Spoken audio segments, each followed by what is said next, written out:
Olá, estamos de volta hoje para o nosso sétimo episódio do podcast Cognitivamente Falando de 2025. E hoje é uma convidada assim muito especial, muito querida, que na verdade a gente também só se conheceu hoje. Verdade. Já acompanho ela. eh, Quem fez a nossa mediação foi a Eliene, que ela já esteve aqui como mãe atípica, e ela fez a nossa mediação, né. Então nós temos a Kaline Trevezani.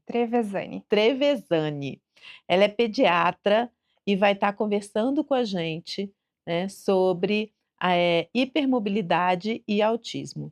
Então é um papo, assim, que vai, abrir nossos olhos, conseguir que a gente entenda, que eu acho que a gente também vai falar um pouquinho sobre a avaliação abrangente que você chama, também multiprofissional, e a gente vai começar o nosso bate-papo, a nossa conversa, ela se apresentando e ela contando um pouquinho da história dela. Prazer, seja bem-vinda, Kaline. Obrigada, muito obrigada. Eu vou contar um pouquinho da minha história. Eu sou pediatra e hoje eu trabalho com crianças autistas e com crianças que têm hipermobilidade. E como é que eu vim parar nesse mundo do Isso. autismo, né? E da Bom, hipermobilidade, né? sim, que é uma característica que poucos Poucos conhecem. conhecem, Então, exatamente. Eu s vou falar assim, que eu falei que eu não ia contar, mas eu sou Conte. cardiopediatra, né, fiz a residência de pediatria, de cardiologia pediátrica, e, de repente, dentro do meu contexto de muito trabalho, era uma demanda muito alta, muito muita coisa sensorial, o trabalho era muito exaustivo, eu dava plantão, Não tem problema, pode ir. então eu dava muito plantão. E eu comecei a ficar muito cansada, muito exausta, eu não conseguia mais dar conta de fazer o que eu fazia. Então eu comecei a ficar doente. Uhum. E no meu adoecimento, eu fiz o diagnóstico de síndrome de Ehlers-Danlos, mas eu passei por 17 médicos até que eu conseguisse fazer o meu diagnóstico. Então foi uma jornada longa que durou mais de ano para conseguir entender o que estava acontecendo. As oscilações, porque às vezes eu dava uma melhorada e depois eu piorava demais, então Uhum. o diagnóstico foi muito custoso para conseguir alcançar as respostas. E logo depois disso, quando eu fiz o diagnóstico, comecei a estudar muito sobre o assunto. Eu hiperfoquei Ok. na hipermobilidade, na síndrome de Ehlers-Danlos, eu comecei a estudar, estudar, estudar e eu me apaixonei. Porque é um mundo que eu falo que é um salto quântico, porque quando você aprende sobre hipermobilidade e síndrome de Ehlers-Danlos, você aprende muitas outras condições associadas e te abre o olhar para outras patologias junto. Sim, sim. Abriu um caminho, né? Isso, exatamente. E depois que eu comecei a estudar, eu comecei um tempo depois comecei a trabalhar atendendo essas crianças, porque eu não tinha mais condições de voltar para o meu trabalho, apesar de eu ter tentado, mas não houve possibilidade. E então eu bom, com esse conhecimento todo que eu tenho aqui, o que que eu vou fazer, né? Eu vou usar, né. Sim. E eventualmente eu fazia uma 2 vezes no mês, comecei a atender algumas crianças com essa característica de Mobilidade. hipermobilidade, e eu comecei a receber muito autista. Muito autista, muito autista. E eu falei: "Uai, que tanto autista é esse que eu tô recebendo?" E eu comecei a estudar sobre o autismo e Uhum. sobre as relações com a hipermobilidade, síndrome de Ehlers-Danlos, e eu: "Olha, caramba." E continuei, eu achei ótimo, comecei a aprender mais sobre os temas, e de repente eu comecei as mães falando pra mim das queixas, e eu me vendo nas queixas, e eu falei: "Mas eu também sou assim, não tô entendendo porque que ela tá reclamando." "Não, porque esse menino não gosta de usar meia, que a meia tem costura." Eu falei: "Ih, Para você, né? eu também." Tipo, eu também. Aham. Então aí começou a trazer questões, né, sensoriais, questões de rigidez, questões da rotina, a dificuldade de comunicação, de se posicionar, e eu comecei, falei: "Não, tem alguma coisa errada, eu vou olhar isso com mais cuidado". Cuidado. E aí eu fiz o diagnóstico de transtorno do espectro autista. Então, 2 anos depois do Do diagnóstico. diagnóstico de Ehlers-Danlos. Isso. Uhum. E isso me traz uma vivência gigante, porque eu consigo entender o lado da família que tem toda essa jornada em busca de um diagnóstico, em busca de resposta, né, Sim, para os sintomas que estão sentindo, não só às vezes a família tem problemas e não sabe, e as crianças também não conseguem, sim. nem sempre sabem o que estão sentindo, o que está acontecendo com elas. Então isso, me dá hoje um diferencial, eu acho, dentro da medicina, de poder estar trabalhando dentro de um universo em que eu sou, profissional e ao mesmo tempo As paciente. Eu acho que Uhum. isso muda muito o meu olhar Sim, como médico, sabe. sim, Eu sim. eu eu tenho uma escuta diferente, é que a gente fala de escutativa, né. Então eu Aham. consigo entender aquela família e respeitar o momento daquela família também, que eu acho que são coisas que talvez a gente só aprenda mesmo tendo Vivência, né, vivência. vivência. E o diagnóstico da Ehlers-Danlos, ela como é que é feito, assim? Existe algum exame ou só a parte clínica? Como que é vista também essa hipermobilidade, né? A hipermobilidade, ela é uma característica. Ah, tá. Ela é igual como a cor do cabelo, a cor do olho, Uhum. ela é simplesmente ultrapassar o limite de uma articulação. Então, você tem articulação no corpo inteiro, e essas articulações têm um limite angular normal, que é considerado padrão. E quando Uhum. você ultrapassa aquele limite, você tem hipermobilidade. E ela pode ser treinada, as bailarinas treinam hipermobilidade, por Sim, exemplo. sim. Nem todas, mas algumas sim. Uhum. Eh, Pode ser por trauma, pode ser uma hipermobilidade por alteração, às vezes, na junção das articulações, que isso pode acontecer. Mas aqui o que a gente está falando é de alteração no tecido conjuntivo, que daria uma elasticidade nos Cidade. tendões, e essa elasticidade é que conferiria essa hipermobilidade, Hipermobilidade. tá. Uhum. Aí, ponto, hipermobilidade. Mas a Uhum. hipermobilidade, ela está presente em mais de 80 doenças raras. Ela é uma característica muito comum e super negligenciada, que é muito triste para mim. Uhum. Então, aí, dentro da síndrome de Ehlers-Danlos, a hipermobilidade é uma característica, que tem outras coisas mais. Quando a gente olha no geralzão, porque ela não é uma síndrome só, é um conjunto de 14 síndromes. E essas 14 síndromes têm em comum a hipermobilidade articular, a hiperelasticidade Hiperelasticidade. da pele e Hum. a fragilidade do tecido. E aí fragilidade do tecido, para entender fácil, assim, tipo estria é uma fragilidade de tecido, então o tecido rompeu, tá. Então só para você Uhum. entender o que seria uma Uhum. fragilidade, é quando o tecido rompe, Rompe. mais Aham. fácil, tá. Então essas seriam características comuns, mas dentro disso aqui, tem um monte de outras coisas junto. Uhum. Então, hoje, como é que você faz o diagnóstico da síndrome de Ehlers-Danlos? O tipo mais comum é o hipermóvel, o diagnóstico é clínico, porque a gente não tem ainda um gene padrão definido para dizer qual é. Isso que eu queria, não tem, Não tem, né? não. A gente tem nas outras síndromes sim, nas outras 13 a gente tem, Uhum. mas na síndrome de Ehlers-Danlos do tipo hipermóvel, não, o Não, diagnóstico é clínico. Acredita-se que ele seja multigênico, vários genes vários genes, alterados que possam causar essa a a hipermobilidade. hipermobilidade e as alterações que vêm em conjunto. Uhum. A gente ainda está engatinhando nas metodologias de investigação. Recentemente saiu um artigo que fala que tem gene envolvido no processo inflamatório associado a essa condição, o que para mim fez todo sentido. Mas, Hum. E dessas 13 síndromes que tem a hipermobilidade, eu vi que é a síndrome de Prader-Willi, né? não, a síndrome que eu falei é síndrome de Ehlers-Danlos, são 14 tipos de síndrome de Ehlers-Danlos. Aí Tá. São Dentro tipos de tipo, é danos? porque tem tipo cifótico, tipo, Hum, miopático, entendi, tem, entendi. de tem vários, assim, E muitos.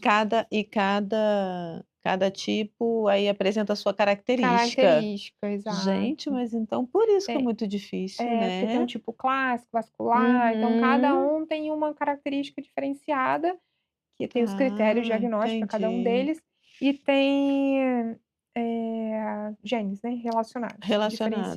Então é diferenciariam. feito uma avaliação genética. Pode ser feita uma Pode ser avaliação feito? genética a partir do que você encontrar. Encontrar Uhum, de características. isso. Tá, entendi.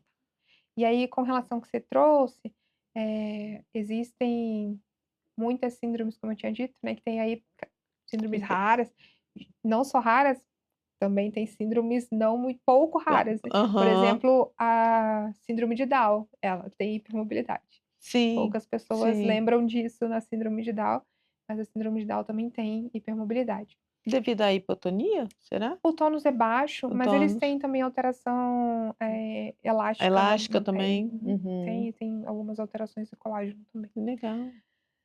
Ah, e aí você trouxe com relação às As outras outras síndromes que síndromes. poderiam ter também hipermobilidade. Sim. Então, essas síndromes que você chegou a falar, Prader-Willi, neurofibromatose, esclerose tuberosa, X frágil. X Essas frágil. essas síndromes são síndromes raras que têm hipermobilidade e autismo. Elas Hum, geralmente vêm associada com quadro de de de TEA. TEA Uhum.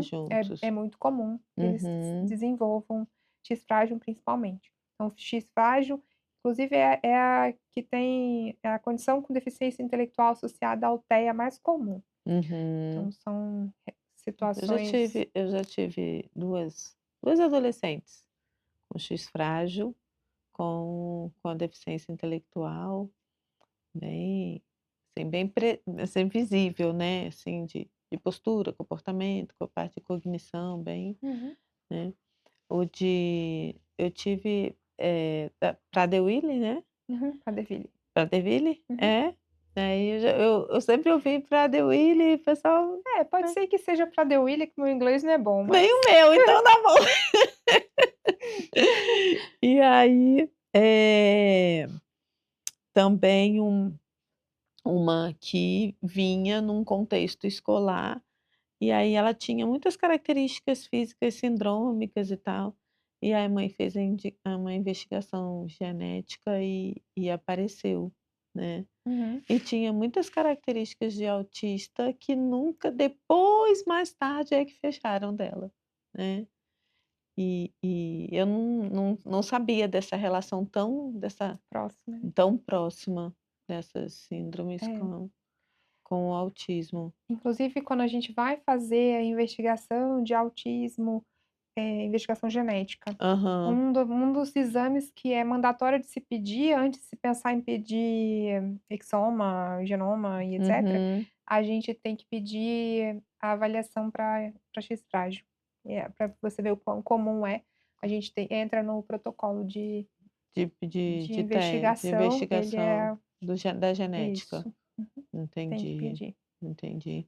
E, eu falei das meninas, né, então assim, dentro do diagnóstico, do autismo, né, ainda existe também muita dúvida, muitas inseguranças, né, de quando que a partir de que idade pode se fechar um diagnóstico, né, e o quão isso é difícil para o gênero feminino, né, do fechar. Então a partir de que idade normalmente já começa a se observar essas características? Os sinais, Aham. eles estão presentes logo depois, assim, que a criança começa a desenvolver, eles já podem ser vistos. Por exemplo, não vou dizer para você que você vai fazer diagnóstico de autismo quando o bebê está mamando no peito, não é isso, gente, calma, tá. Mas Mas já são começam sinais que você observações, né? começa a olhar Sim, de que está sim. diferente. Então, é um bebê que normalmente quando está mamando no seio, ele não olha no olho da mãe, então ele tem dificuldade de fixar o olhar. Uhum. Algumas dessas crianças comumente têm atraso no neurodesenvolvimento. Elas pulam alguns marcos, às vezes elas não vão na velocidade, então são crianças que atrasam. Então criança que está atrasando no neurodesenvolvimento, seja no rolar, no sentar, então Uhum, no andar, é uma das coisas que a gente vê muito, né, criança com atraso de caminhar. uhum. Então essas coisinhas começam a chamar atenção. Chama atenção as movimentos, então criança com a calma, de novo eu tenho medo, sabe, das pessoas pegarem e dizer: "Ah, é Aquele que TEA", é não gente, são crianças que provavelmente podem ter, então são uhum, crianças mais largadinhas, então você uhum, bota o chocalhinho, ela não tem muito interesse, é como se ela fosse uma criança desinteressada, muitas das vezes. uhum, Não é todos os pacientes que têm autismo é uhum. assim, mas parte É sim, uma tá. Uma das coisas que a o gente que o vê. que tem que entender é que essas características, elas fazem parte de um raciocínio clínico, não Sim. podem ser vistas isoladas, Isso, né. exatamente. Então faz parte de um raciocínio clínico. Então esses bebezinhos, às vezes, eles não têm interesse, então é mais o não tem interesse para caminhar, não tem interesse para engatear, você chama atenção com chocalhinho, às vezes não tem Uhum. interesse. Inclusive faz parte da investigação dessas crianças a audição, porque às vezes, Será que está será que está ouvindo, né? ouvindo, né? Uhum, Então o atraso de fala é muito comum, então são as primeiras coisas que a gente chama um pouco de atenção. uhum, Mas a gente também tem dentro desse espectro, né, porque o autismo ele é transtorno do espectro autista, então o espectro, né, então os bebês que são buscadores, que é o oposto. E aí são os bebês que exploram tudo com a boca, é tudo, tudo mesmo com a boca. São bebês que passa da fase do inclusive do 1 ano, 2 ali, começa e continua botando tudo na na boca, fase oral, né, não sai da aham, fase oral, isso, né? passa da Aham, fase oral, né. aham. Então são bebês que não parece que tem, fogo na não param Não quietos, né, param. eles não param quieto, então sobem tudo, escala tudo, são bebês que escalam, escalam, escalam, escalam. Então eu até Busca de estímulos, busca de né? estímulo, exatamente, é porque é o oposto, né, então a gente vê, assim, quando você entende um pouquinho de transtorno sensorial, pensar na questão da integração, você entende que tem Aham. exatamente esse É, essa antagonia, isso, né? Aham. exatamente. Então são bebês que são de buscadores, eles estão querendo estímulo. Então são Estímulo. bebês que inclusive fogem do berço, porque eles escalando, né. São É. bebês perigosos inclusive. Dá medo até, né, porque os bebês são geniais, né, eles São fogem. Enfim, criativos. é, enfim. Então, nessa faixa etária, como você perguntou, né, a partir de quando os sinais podem desde bebezinho, tá, assim, Entendi. aleitamento materno. Uhum. Mas, os critérios de avaliação diagnóstica que a gente usa, os instrumentos, normalmente eles pegam a partir de 1 ano e meio, para a gente poder realmente ver isso, Certo. o diagnóstico, né. Uhum. E a gente entende como diagnóstico precoce, um diagnóstico aos 2 anos de idade, Tá. e diagnóstico tardio após os 7. Hum. Então uma senhora de 30 Anos. anos, ou uma senhora de verdade, né, com 50, 60, fazendo diagnóstico, é mais do que É mais do tardio. que tardio, é. Tardio após 7 anos, Uhum, tá. uhum. Então, ali quando a gente chega por volta dos 2 anos, a gente tem que identificar o diagnóstico precisa ser feito, e uma das coisas que a gente fala é que tempo é cérebro. É. Porque quanto mais Mas precoce a gente faz esse diagnóstico, mais estímulo a gente faz para vai essa criança, maior a chance de que ela tenha uma vida adolescente, adulta, com mais ter autonomia e com mais qualidade. qualidade. É. E esse perder esse time dessa estimulação, das terapias, né, isso é super importante mesmo, assim, eu vejo, no dia a dia, né, quando chega, por exemplo, já mais tarde, aí você já perdeu, por exemplo, a primeira infância ali, do desenvolvimento neuropsicomotor, né, toda parte de socialização mesmo, sensorial, né. Dessa parte sensorial também, Kaline, o que que eu percebo? Por exemplo, muitas vezes o tardio, né, num adolescente de 11, 12 anos, esse sensorial alterado, né, eh, ele é mais difícil de ser trabalhado depois? É? Não é tão fácil, você modula muito mais o cérebro. Não que você não consiga fazer, Sim, tá, porque sim. realmente o nosso cérebro é fantástico, Deus é Fantástico, maravilhoso, ele fez a neuroplasticidade gente é perfeito. Agora quando a gente pensa na neuroplasticidade cerebral, na primeira infância, ela é muito maior do as que sinapses lá em cima, né. assim, você É, consegue educar seu filho muito bem é, até os 6 anos de idade, depois como é? Hum, é exatamente a mesma coisa todo o é, resto, né, assim, do é. nosso desenvolvimento cerebral é mais difícil Uhum, posteriormente. Não quer dizer que não aconteça. Por isso uhum. que a gente sempre fala que precisa muito, assim, não precisa ver tá em dúvida de que é TEA, você não precisa fechar o diagnóstico, tá tudo bem. Mas vamos Se estimular. você, por favor, só encaminhar essa criança para estimulação, Já é um ganho. É trabalhar com as características que ele apresenta para estimular, sim. né. E dentro desse processo de diagnóstico, o diagnóstico feminino, que todo mundo fala, né, que é mais difícil, que tem uma dificuldade, assim, por que esse processo desse diagnóstico feminino mais difícil? A gente tem que lembrar de algumas coisas que são muito peculiares da menina, Uhum, porque a gente educa a menina para ela ser comportada, para ela ser boazinha, para uhum. ela ser uma santinha, sentadinha ali, bonitinha. E é o que a gente espera de uma menina. Quando a gente vê um menino, Espoletinha, né? chama atenção, né? É. Ou quando você vê um menino muito quietinho, tem uma coisa errada. Uhum. Esse menino tá estranho. Então é muito mais fácil fazer o diagnóstico no menino, quando ele é quietinho, porque o pai não acha aquilo normal. A sua menina tá tudo bem ela ser tímida, tá tudo bem ela ser Ser envergonhada, tranquila. ser calminha, ser tranquila, É, ser tá tudo é, bem. Então é. essa é uma das primeiras coisas, é o estigma com relação à mulher, à menina, que a Uhum. gente molda, Sim, e que na sim. verdade tem muitas coisas por trás disso aí. E aí a gente acaba dificultando o diagnóstico. Então Diagnóstico. o pai não suspeita, a mãe acha bom, então É. tá tudo bem. Então minha filha não Uhum. vai dar trabalho, boazinha. É. Então é a primeira coisa. A segunda coisa vem também com relação à capacidade que a menina tem de camuflar, de esconder as estereotipias, de esconder as coisas. Porque ela é uma necessidade do ser humano, o ser humano quer se conectar. A menina principalmente quer se conectar, não é necessidade, desculpa também de novo, Aham. assim, mas Não, porque não, as é. meninas normalmente elas Isso querem mais aham. essa É, conexão é. do que os meninos. Elas querem Aham. ser aceitas, Isso. elas querem se integrar e elas imitam. Então, assim, imitam a artista na televisão, vai lá no espelho do banheiro e replica. E no dia Uhum. seguinte tá ela lá fazendo caras e bocas que ela aprendeu na televisão.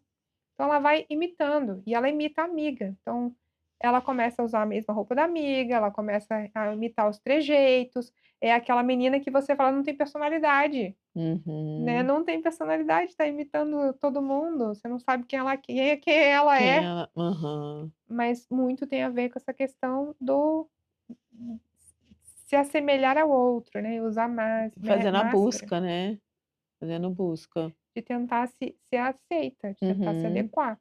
E elas fazem o que a gente chama de estímulo escondido. O que é muito legal, né, porque, É, assim, elas não ficam fazendo dando os assim, flaps. né, Aham. os flappings, porque você aprende e elas é feio, né, se a menina começa a pular assim, o É. pai começa: "Não, minha filha, comporta". E aí Aham. como é que ela faz para se autorregular? Escondido. Sabe como é que eu fazia meus times, que ninguém nunca percebeu? Na barra da roupa. Então na calça aqui, assim, Hum. eu pegava a costura Costura da da calça calça.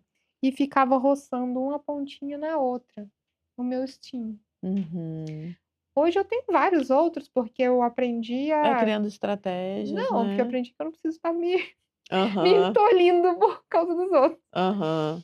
Mas a gente tem que buscar essas peculiaridades na avaliação. Uhum. Então não é fácil.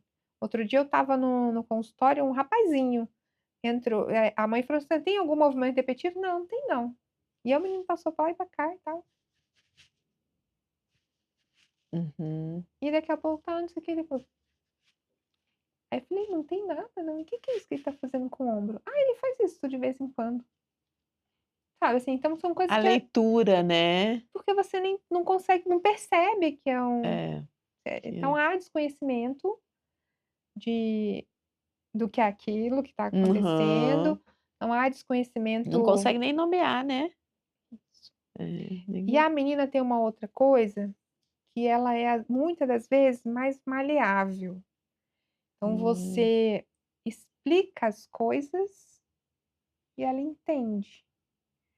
E como ela é boazinha, ela não fala nada. Então assim: "Mãe, eu quero isso azul, eu quero isso hum, azul, eu quero isso azul". E aí a mãe fala assim: "Não, minha filha, olha só, não dá para ser azul, porque se você juntar isso aqui, não tem para comprar, não tem para vender, em outro momento a gente compra". E aí a menina aceita, porque elas cede, são né.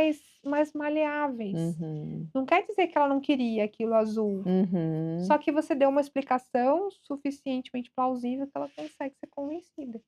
Os meninos nem Nem sempre. sempre, é. Sobre a questão do comportamento, é bem interessante que você falou, da questão, por exemplo, em sala de aula, às vezes a gente vai para a escola, vai fazer, né, visita e tal, e uma das coisas que sempre as professoras trazem é o comportamento, mas ele é ótimo, ele nem dá trabalho, né. Então, eu falo muito assim, essa criança muito quieta, fora de um padrão da idade, onde ela tinha que estar correndo, ganhando propriocepção, ganhando espaço de corpo e tal, ela está muito quietinha, vamos observar, né. Então eu vejo muitas por quê? Porque se ele não é danado, tá ótimo, tá tudo bem, né. Então essa questão do comportamento é bem importante no social a gente visualizar. Só visualiza, por exemplo, na hora do intervalo, se ele se isola, né, ou ele só quer um amiguinho, que às vezes ele quer uma exclusividade. Então tem essas características que eu acho interessante compartilhar com a família, para poder a família saber, né, ter isso, porque de comportamento sempre muitos são ditos: "Nossa, mas ele é muito tranquilinho, ele quase não fala, ele quase não É. não briga", né, então tem essa relação com o comportamento, né. Das doenças raras, assim, eh Elis Danos eu só conheci por causa da Eliane, eu não conhecia, né, e fui ler, fui me apropriar um pouquinho aí das características. Eu nunca tive nenhuma criança. Há o diagnóstico da Elis Danos em criança? Assim? Ah, Então, do tipo hipermóvel, ele é um pouco diferenciado. Dos hum, outros, sim. sim. Agora, do tipo hipermóvel, houve uma modificação nos critérios de diagnóstico da síndrome de Ehlers-Danlos do tipo hipermóvel em 2023 para a faixa etária pediátrica. Então, abaixo dos 18 anos, na verdade, a até alcançar a maturidade sexual, o que varia muito do Ah, menino para a menina, a gente dá o diagnóstico de transtorno do espectro de hipermobilidade. hum, Não síndrome de dia Ehlers-Danlos de hipermóvel. uhum. Isso porque algumas das características, elas os critérios são muito para fazer o diagnóstico, os critérios são muito rebuscados e algumas coisas não estão presentes ainda na infância. Então, hérnia recorrente, então são coisas que, por Ah, exemplo, você tem que fazer um procedimento para fazer para dar hérnia recorrente, vai ficar né, entendi, fazendo entendi. as hérnias a mês após o procedimento, então, por exemplo, né. Então varizes, são outras coisas que podem estar presentes, varizes não fazem parte do critério diagnóstico, mas, as estrias, por exemplo, em criança, você não vê que é estria em criança, Não vê, não tem, então é. são coisas que não estão presentes. E é por isso Uhum. que acabaram modificando o critério diagnóstico para criança. Aí a gente vê dentro do transtorno do espectro de hipermobilidade, e aí, assim, não é uma coisa rara, tá, assim. Então, a gente tem, um estudo inglês que viu um quantitativo que variava juntando todas as questões relacionadas à hipermobilidade, a gente tinha 1 para 300 na população. Quando a gente pensa em doença rara, a gente tem 1 para 1.538, tá, né, assim, então Uhum, mais ou menos, tá. uhum. Então não é raro. e e aí é um número razoável, né. Mas aí o que que veria nesse transtorno do espectro de hipermobilidade? São os sintomas que eu acabei não falando antes, que a gente pensa muito que hipermobilidade é só articulação, não é. A Hum, hipermobilidade ela é uma característica que pode vir associada a várias comorbidades, é por isso que eu falei que tinha um salto quântico, porque são as comorbidades que vêm junto. junto. E aí eu, tipo, vi hipermobilidade, eu tenho que olhar transtorno de neurodesenvolvimento, porque TDAH, TEA, dislexia, transtorno da coordenação,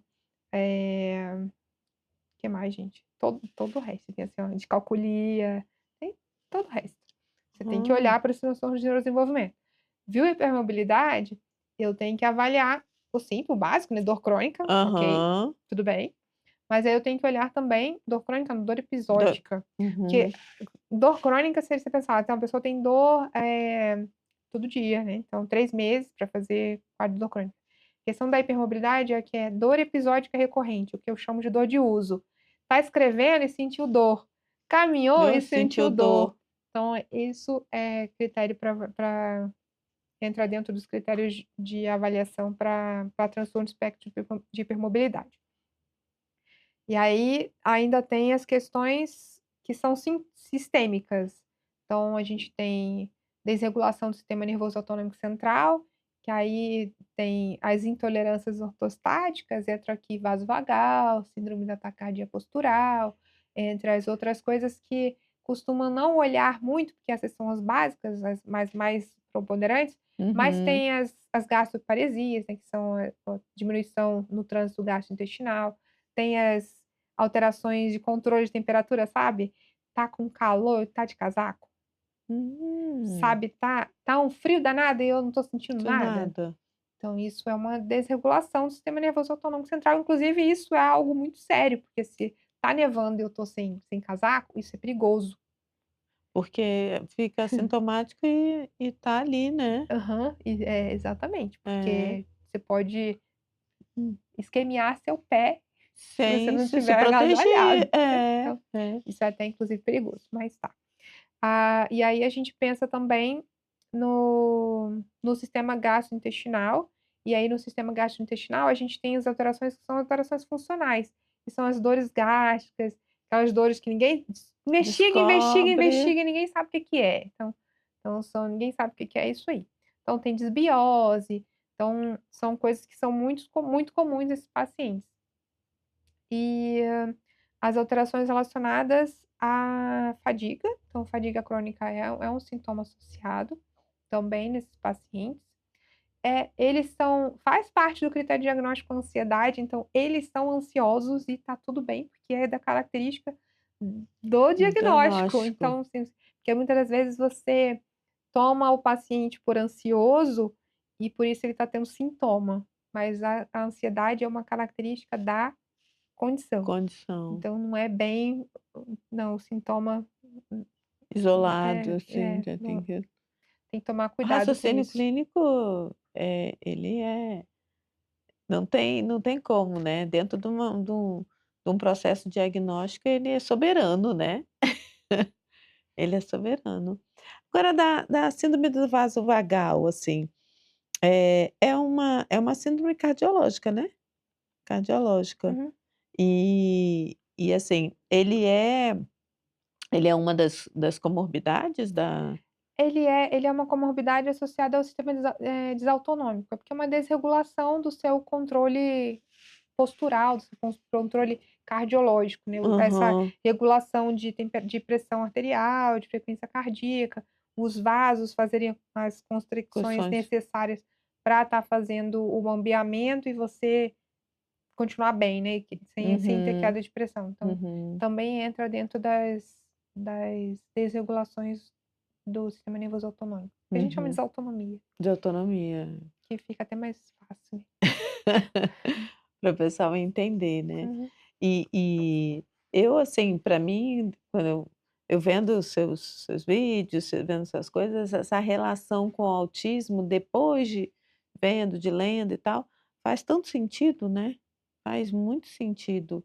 E e você pega o espectro, é onde o raciocínio clínico que vai liderar, com todas as características únicas, né, porque não é apresentado em todo mundo as mesmas características com as mesmas intensidades, que eu acho que o pessoal também tem um pouquinho de dificuldade de compreender isso. Então, por exemplo, ou então, enrijece, assim, se ele tem alteração sensorial, ele é autista. Né, então tem alteração sensorial em outros transtornos, né, permeia por algumas síndromes e tal. Então, o seu cuidado das pessoas não enrijecerem um pouco da informação, vem nesse sentido. "Nossa, mas ele tem seletividade alimentar, você acha que ele é autista?", né. Hoje já tem alguns artigos, algumas pesquisas que falam, né, que o TDAH também apresentam, Sim, né. a seletividade alimentar ela não é uma característica única da síndrome, desculpa, do transtorno do espectro Do autista, autismo, é. isso. E que normalmente as pessoas enrijecem muito como sendo só deles, né, Isso, não, dele. não é só do TEA não. Ele é uma característica que pode estar inclusive tem pessoas altamente sensíveis, tem os distúrbios de desintegração São sensorial, né, sensorial. os DIS, também podem ter sem ter TEA. Uhum. Embora a gente saiba que muitas das vezes o DIS vem associado ao autismo, mas nem sempre. É que a gente fala, na medicina nem nunca, nem sempre, né. É, é. Por isso que eu digo que o raciocínio clínico é soberano Sim. para fazer isso, não trabalhar com características isoladas, né, mas ter assim, para mim foi um conhecimento gigante, eu nunca tinha ouvido falar na hipermobilidade, né, nunca tinha, ouvido falar na Elindanos e faz muito sentido hoje a gente que trabalha com essas crianças e está ali todo dia, assim, e faz muito sentido de de ver essas características de uma outra forma também, né. É interessante quando a gente olha isso, você tem que pensar que quando a gente lida com a criança nível 3 de suporte que não Uhum, fala, por exemplo, são crianças que têm dificuldade de expressar. Então, isso é uma das coisas que a gente tem que ponderar muito quando a gente tem uma criança, por exemplo, com uma irritação maior. Por que que essa criança está mais irritada? Por que que ela está se batendo? Por que que ela está fazendo autoagressividade? uhum, A gente ela não sabe não falar. Então, você precisa ter essa ponderação. E não só a que é não verbal, mas existem crianças nível 1 suporte, inclusive, que elas não conseguem se autoperceber, que faz parte do TEA também. Mas o fato delas não se autoperceberem não quer dizer que os estímulos não estão acontecendo. Então, muitas das vezes, elas não conseguem perceber a dor e não sabe expressar, e elas expressam como mais irritabilidade, mais agressividade. Então, e essas coisas precisam ser avaliadas por um profissional que está fazendo acompanhamento do autismo. aham, E muitas das vezes, o que que a gente costuma fazer antes de pensar em coisas sistêmicas? A gente passa medicamento. Muitas das vezes não precisava do do medicamento. médico. E eu Uhum. posso dizer para você de verdade, porque é a segunda, terceira, às vezes a quarta coisa que eu faço depois de eu fazer um atendimento de um paciente meu.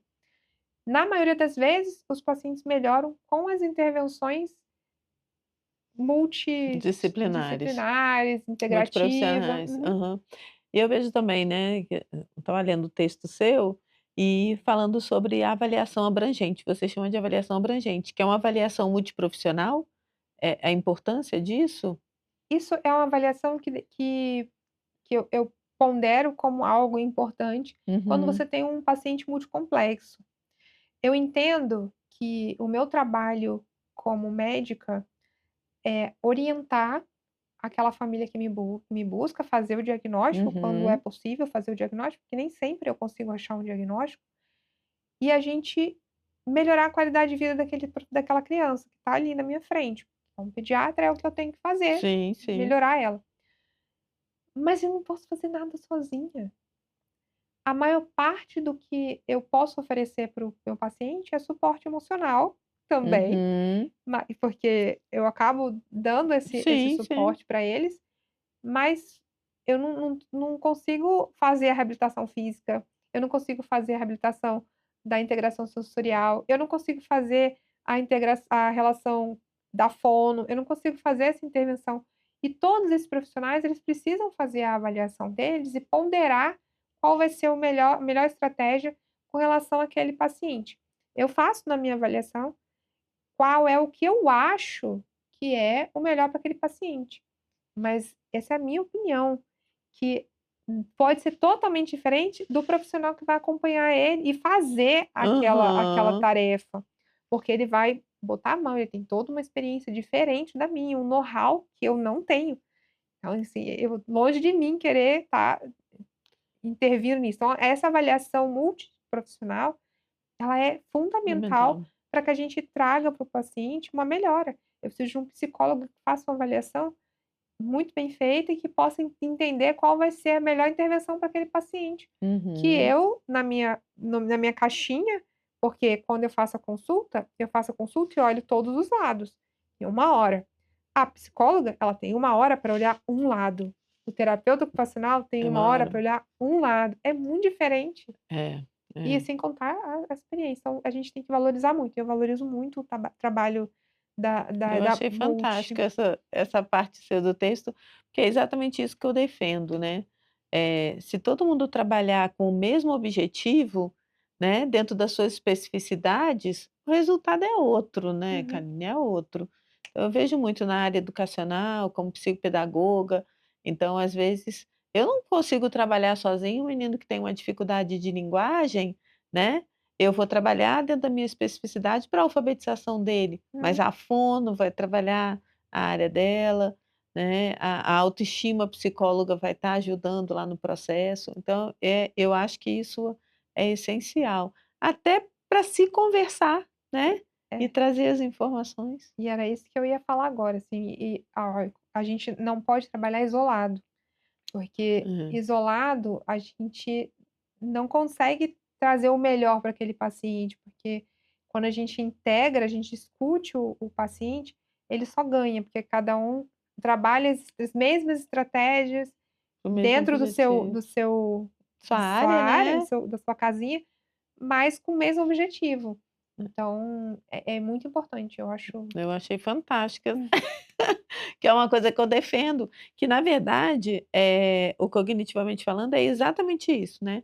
Eu tenho trazido vários profissionais de diversas áreas, e a gente acaba chegando nesse ponto também, sabe. Que é muito interessante, da pessoa achar que ela consegue fazer todo o trabalho dentro do seu consultório. Não, Não não consegue. consegue. E você tem você tem a sua especificidade de estudo ali da sua área, né, você precisa fazer troca, né, pergunta. Eu digo muito assim, às vezes parece fragilidade, não, pelo contrário, é momento ali de uma supervisão com outro profissional, Nossa, né. assim, eu falo assim, os meus parceiros, assim, eu uma nutricionista, eu, assim, sempre tem, os meus pacientes Aham, sempre saem da minha consulta com uma nutricionista, precisa, sempre. Um psicólogo, uhum, sempre, e um terapeuta ocupacional ou um fisioterapeuta, dependendo da criança. Então, assim, aham, vai com a tríades, porque não tem como, não dá para você lidar com um paciente autista e com hipermobilidade sem ter pelo menos isso. Sim, com as especificidades, pode ser que precise de um fono, pode ser que precisa de exato, psicopedagoga, né, de outras coisas mais, uhum, mas não tem uhum. não tem como. Surgiu aqui uma dúvida, você vê muito, no autismo, assim, eu tenho, né, algumas estatísticas, mas, por exemplo, transtorno específico da aprendizagem, a dislexia, a descalculia, você vê muito Na hipermobilidade? na hipermobilidade? Sim, Sim. tem bastante. Tem um estudo que, chama Essence, que fala sobre os déficits nos pacientes com hipermobilidade Hum. relacionado aos transtornos neurocognitivos, depois eu mando para você. Opa, eu quero. Esse é um Legal. artigo bem legal que ele Aham. pontua exatamente as dificuldades dos pacientes dentro desse universo. Uhum. É um artigo que eu gosto bastante. Ah, eu quero ler, porque a gente vê muito, às vezes, uma habilidade, né, por exemplo, para a área da aritmética, e aí você vê uma É uma fragilidade assincronia, né. a sincronia. E dentro, por exemplo, da da hipermobilidade, assim, tem a presença também da altas habilidades? Inclusive tem sim, tem sim. Aham. Inclusive a gente tem um grupo de pacientes que eu faço parte, que tem uma associação, né, a Abraced, que é a Associação Brasileira da Síndrome de Ehlers-Danlos e Transtorno do Espectro de Hipermobilidade. E dentro da Abraced a gente tem alguns grupos e tem um grupo que é de superdotação.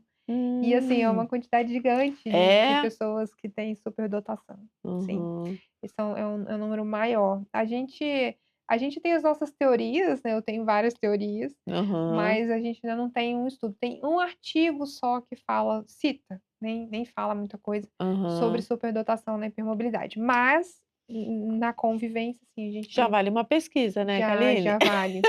Uhum. Já Já tem vale. Olha, se você soubesse a lista de pesquisas que eu tenho para fazer, já vou que te tem essa dizer. relação com o autismo, então vamos fazer agora, muito sobre o transtorno específico da aprendizagem, sobre altas habilidades, Uhum. que tem se estudado muito, né, hoje. Tinha, também umas características, mas hoje tem se estudado bastante, né. Então, assim, dá uma tem a senha, né, cada pesquisa tem a sua senha. Tem. Mas lembra que eu falei que a hipermobilidade é um salto quântico? É Porque você verdade. aprende tudo.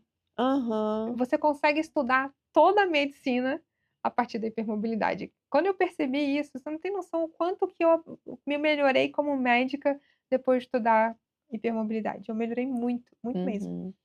A Liane tem toda a razão, você é muito você vai amar ela. A gente fica aqui a noite toda Não, conversando. se deixava mesmo, é meu hiperfoco, eu só falo disso. Eu É, ganho eu sou é a chata da hipermobilidade, eu disse: "Ai, lá vem ela". ela porque aí fica uma expertise, busca, né, se Uhum, aprimorar, é a sua profissão, uhum, né, tem a sua história, né, é conhecedora de verdade, né, do uhum. processo e isso é fantástico, né.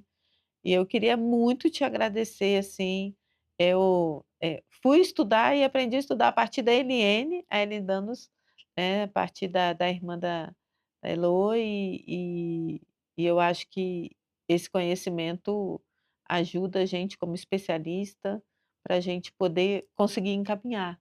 Porque às vezes se você não tem conhecimento, foi o que você falou, você não consegue nem encaminhar, né. Você não conhece, e é uma das coisas que a gente vê muito, né, a nossa formação é muito falha, com relação às síndromes raras, então, pensando nas questões das doenças raras, é uma pincelada muito superficial. Então, os Uhum. profissionais de saúde, eles não têm essa experiência mesmo com doença rara. Então se a gente olhar no universo dessas condições, a gente tem aí, em torno de 6 a 8 mil doenças raras. É muita coisa. É muita Como é que coisa. você vai estudar, É. nem um geneticista consegue estudar tudo isso. Sim, sim. É um universo muito grande. Então, assim, uma porcentagem da população tem as condições raras, beleza. Só que a gente precisa começar a pensar que o paciente que chega para mim com coisas que eu não consigo encaixar, que é diferente, que não é aquela caixinha, que Uhum. eu não consigo, muitas vezes a gente pode até confundir, porque eles: "Ah, problema gastrointestinal, essas alergias e tal", mas fiz o tratamento, fiz o básico, não resolvi, tem alguma coisa errada. Então, começar a ficar, assim, com o alerta Ligado, ligado, né. né, porque há uma possibilidade de você estar aí encontrando um doente raro e sem saber. Sim, sim. Então, se eu não me engano, talvez eu esteja errada na conta, porque eu já não me lembro mais, mas se eu não me engano, daria para a gente atender a cada 30 pacientes que eu atenderia num dia, um seria raro, pelo menos, mas acho que é mais do que isso, mas eu não tenho certeza, tá. Aham, Então aham. assim, Você sei lá, então seria mesmo assim 6.000 doenças, né, já sim, então você tem vai deixar PMA, passar. não pode deixar. Só que, a grande maioria das síndromes, elas são muito detectadas na infância. porque elas são mais graves, dão mais problemas, algumas são insidiosas, são mais leves, então a gente acaba deixando passar. Uhum. E a síndrome de Ehlers-Danlos, ela é uma condição que ela manifesta na infância, mas os problemas maiores são na vida adulta. Já no Eu fiz inverso, né? uma apresentação no Congresso Nacional sobre a síndrome de Ehlers-Danlos e eu fiz uma escadinha de evolução da doença. Então ela começa na infância com atraso no neurodesenvolvimento, que é comum, então demora para andar, tônus é baixo, então eles têm dificuldade, tônus é baixo, propriocepção alterada, Nutrição. então eles têm dificuldade para começar a andar. Então atraso no andar. Depois eles começam com as queixas relacionadas à dor de crescimento, gente, dor de crescimento. É. Eu não tive uma dor de crescimento que não tivesse causa até hoje, mas tudo bem. Aham. Então, assim, dor de crescimento, que as crianças Tem costumam muito, ter né, chamado não é dor de crescimento, é dor episódica dor recorrente. O recorrente. nome é esse, porque as pessoas não é dor Aham. de crescimento. E, então, aí vem essa dor de crescimento, aí em seguida, com as questões relacionadas à puberdade, começam as questões da vasovagal, as intolerâncias ortostáticas, começa a evoluir com um quadro de dor crônica, mais adiante fadiga, mais adiante na evolução, né, dos pacientes sem controle, sem diagnóstico, a evolução é para disfunção, então eles entram, muitos acabam evoluindo para uso de auxiliar de mobilidade, por conta das dores, Dores. então e fadiga também, Uhum. e alguns evoluem para incapacidade funcional. Então, essa é uma escadinha bem ruim É. da do e existem muitos pacientes que evoluem desse jeito. Uhum. E aí é quando começa a pensar no diagnóstico, quando está uma dor crônica Já tá. intratável, Aham. ou quando já está lá na frente com um quadro de incapacidade. E hoje, o meu propósito, de uma forma geral, que virou inspiração da minha vida, Aham. é de estar trazendo informação com relação a essa condição, para que crianças não evoluam na vida adulta Sem com o esse diagnóstico. quadro de Uhum. incapacidade. Então, quanto mais pessoas souberem da hipermobilidade, a gente tem maior chance dessas crianças serem identificadas e de estarem recebendo um suporte Suporte. adequado. E aí uma coisa que eu sempre falo, que a gente está falando de doença rara, né, que a Uhum. síndrome de Ehlers-Danlos, ela é uma doença rara, Rara. mas a hipermobilidade não. E a hipermobilidade, a hipermobilidade característica também pode dar problemas associado, porque dor crônica está presente no critério nas comorbidades Comorbidades. associadas à hipermobilidade. Desautonomia, fadiga, trações gastrointestinais, ansiedade, esses 5 podem estar presentes na hipermobilidade sem ter síndrome rara. Então, Uhum. eu não estou preocupada É uma com uma linha doença tênue, né. rara Aham. somente, eu estou preocupada com Quase. crianças que possam, não ter uma condição rara, mas com uma comorbidade Verdade. Tá. complexa. Aham. E pensando em autista, no autismo a gente tem dentro da síndrome de vamos falar da hipermobilidade, né, assim, então no autista 70% dos autistas têm hipermobilidade associada. Então aí, pois 70% do autista É. tem hipermobilidade É um associada, percentual tipo, grande. É. é grande, né, É. É. é grande. Uhum. E aí dentro da síndrome de Ehlers-Danlos é mais comum a gente ter autista, de 4 a 6 vezes mais comum. Uhum. Então a gente tem uma relação muito acirrada, né, Uhum. dentro dos 2.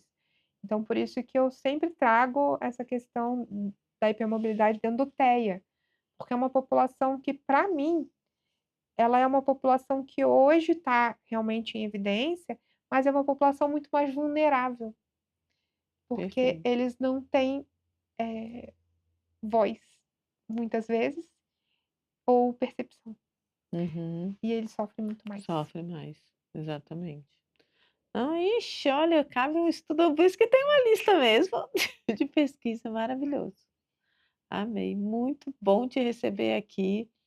E aí a gente não conversa em podcast, mas vai conversando em Pode deixar. paralelo. Pode Queria te deixar. agradecer muito, Obrigada. viu, por estar aqui, batendo esse papo maravilhoso, Igualmente eu que agradeço. informando a população, eu acho que isso é importante, né, informando a comunidade especialista, normalmente as pessoas que me seguem, que assistem, são mães, são especialistas, eu acho que isso é bem importante, né. E o seu Instagram, gente, vocês assistam os videozinhos, vai lá, rola lá no feed, tem muita coisa boa. E Obrigada. essa voz doce dela, assim, nos vídeos é exatamente isso. Então é @Caline Doutora Kaline Trevisan. Doutora ponto tu Kaline Trevisan. tá, o Caline é Y no final, Isso, né, Trevisani, né. isso.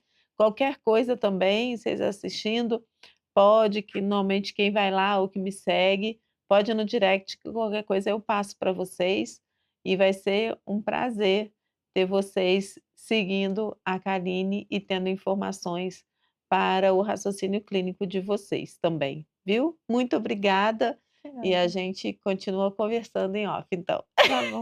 Obrigada.